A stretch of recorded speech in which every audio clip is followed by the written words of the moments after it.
safiirka Somaliland u fadhiya waddanka Djibouti Ambassador Cabdifataax Siciid Axmed ayaa 18 May ee 29 guurada markii Somaliland ka soo go'day Soomaaliya inteedii kale ugu hambalyeeyay shacabka xukuumadda Jamhuuriyadda Somaliland isagoo oo ugu rajeeyay in Ilaahay sanadkiisa bashbash iyo barwaaqo uu ku gaarsiiyo. Bismillahir Rahmanir Rahiim. Maanta taariikhdu tahay 18 May 2020 runtii waxaan leeyahay hambaliyo dadkeena gudaha jooga iyo dibaddaba sanadkiisa insha Allah Ilaahay nagu gaarsiiyo caafimaad barwaaqo bashbash iyo ictiraafka anagoo hela hadii la hayraa. Waxaan kaloo halkan ka salaamayaa shacabka Somaliland meel ay joogaanba madaxweynaha Jamhuuriyadda Somaliland madaxweyne ku-xigeenka golayaasha qaranka shaqaalaha safaaradda runtii waxaan leeyahay hambaliyo insha Allah ku ciida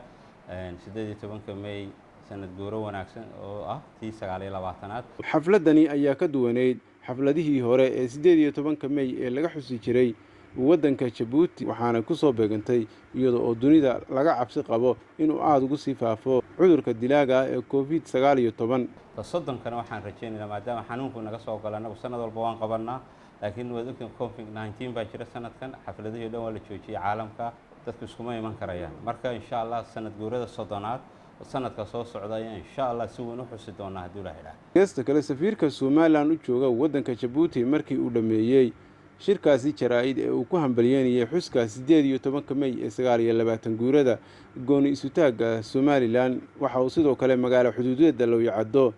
ee xadka Jamhuuriyadda Somaliland iyo Jamhuuriyadda Djibouti kaga qayb galay xuska 18 May ee 29 guurada gooni isu taagga Jamhuuriyadda Somaliland waxaana xuskaasi lagu qabtay farxadda hore ee aqalka maaliyadda ee ku yaala magaalo xuduudeeda loo yacado. Guud ahaan sida aan la wada soconno sanadkani 18 May xuskeedu waa uu ka duwan yahay sanadadii hore taasina waxaa sabab u ah cudurka faafaya ee COVID-19 oo dunida farabaan ku haya. Maxamed Jaamac Waale warbaahinta qaranka Somaliland Djibouti.